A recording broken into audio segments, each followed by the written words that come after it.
Praise the lord.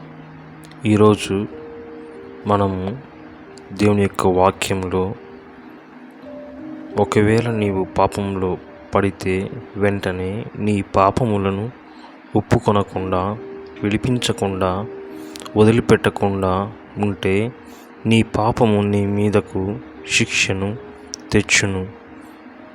నీ ఇంటి వారికి సదాకాలము యుద్ధములు కలుగును.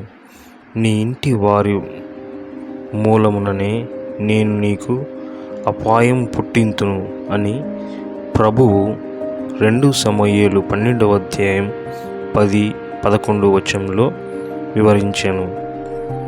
నీ పాపము నీ రక్షణ సంతోషమును తగ్గించును, నీ రక్షణానందము నాకు మరలా పుట్టించుమని దావీదు వేదనతో కీర్తన 51:12 చెప్పినట్లుగా మనం చూడగలము.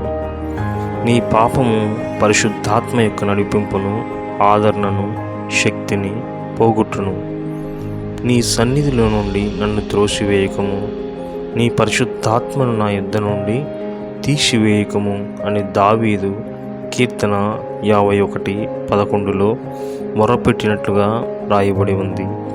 నీ పాపము నీ ప్రార్థనను ప్రభు సన్నిధిలో వినబడకుండా చేయును. నా హృదయంలో నేను పాపము లక్ష్యము చేసిన యెడల ప్రభు నా మనవి వినకపోవును అని కీర్తన 62:18 చూడగలము. నీ పాపము నీవు ప్రేమించు వారి మీదకు శాపము తీసుకుని వచ్చును.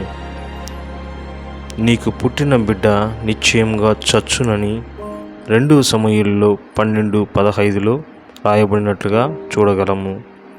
నీ పాపము క్రీస్తు నామమునకు, దేవుని వాక్యమునకు సిగ్గు తెచ్చును. అయితే ఈ కార్యం వలన యెహోవాను దూషించుటకును ఆయన శత్రువులకు నీవు గొప్ప హేతువు కలుగజేసితివి.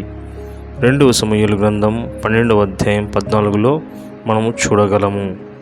దావీదు జీవితం ద్వారా ఈ సత్యములను మనము నేర్చుకొనగలుగుచున్నాము. కాబట్టి ఓ క్రైస్తవుడా, పాపము నుండి పారిపొమ్ము.